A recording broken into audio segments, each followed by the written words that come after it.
Tampang 4 pelaku pembakar rumah Hakim Hamozaro di Medan, mantan sopir dendam dan sakit hati. Polrestabes Medan berhasil mengungkap pelaku pembakaran rumah Hakim Pengadilan Negeri Medan, Hamozaro Waruhu.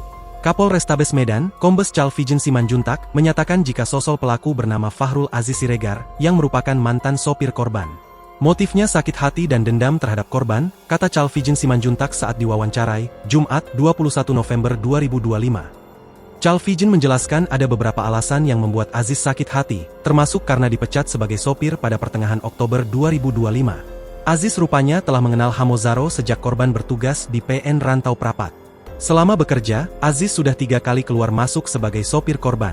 Polisi telah memastikan jika rumah Hamozaro dibakar, Aziz sendiri ditangkap di rumahnya pada 14 November 2025. Setelah itu, polisi melakukan pengembangan dan menangkap 3 pelaku lainnya yakni Oloan Hamonangan Simamora, Hariman Sitanggang, dan Medi Muhammad Amos Tabarus.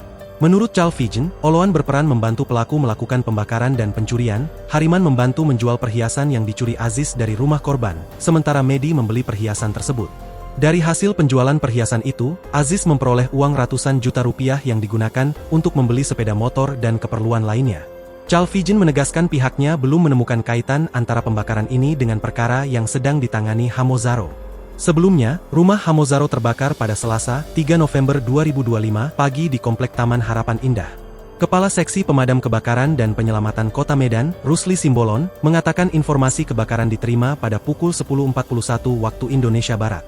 Api dapat dipadamkan pada pukul 11.18 WIB, tidak ada korban jiwa, kerugian mencapai 150 juta rupiah, jelas Rusli dalam keterangan tertulis. Diketahui, Hamozaro merupakan hakim yang beberapa kali menangani kasus korupsi. Salah satu perkara yang menjadi sorotan adalah kasus korupsi pembangunan jalan di Sumatera Utara, yang melibatkan mantan Kepala Dinas PUPR Pemprov Sumut, Topan Ginting.